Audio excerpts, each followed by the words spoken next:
Amen. But we need each other. We definitely We do. are so isolated in our society today. You know, they say it takes 7 contacts for a woman at a church before she feels at home.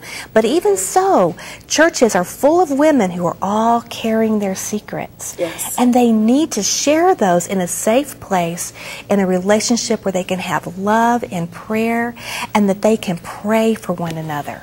And that's what this book and the series, the Potluck Club, is really all about. That's awesome. And in the midst of all of that, it's great entertainment.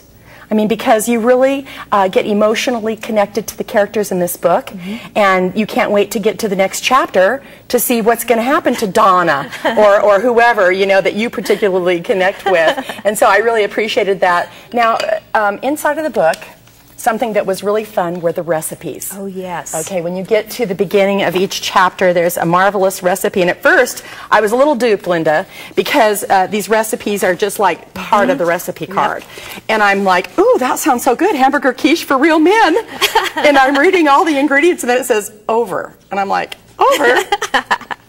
Where's this recipe? And then I discovered at the end of the book are the entire recipes.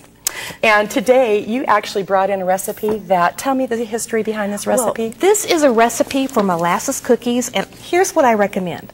Before you even start baking the cookies, call your friend up and say, come over later, we're going to have fresh cookies, and renew your friendship, renew your relationship. This recipe would be perfect for that, but it is a recipe that has been in my family for over 100 years. And simple ingredients, you have 3/4 cup of melted shortening, 1 cup sugar, 1/4 cup molasses, 1 egg, 2 teaspoons of soda, 2 cups of sifted flour, 1/2 teaspoons of cloves, 1/4 teaspoons of ginger, and 1 teaspoon of cinnamon, 1/2 teaspoon of salt. You melt the shortening, then cool, then you add the sugar, the molasses, eggs, and you beat well. You sift together the flour, soda, and spices and stir into the mixture. You chill for 3 hours, then you roll into 1-inch balls, and then you roll those balls into the sugar, and you place that on a greased cookie sheet, and you bake at 375 degrees for 8 to 10 minutes. And the missing ingredient, of course, is a friend.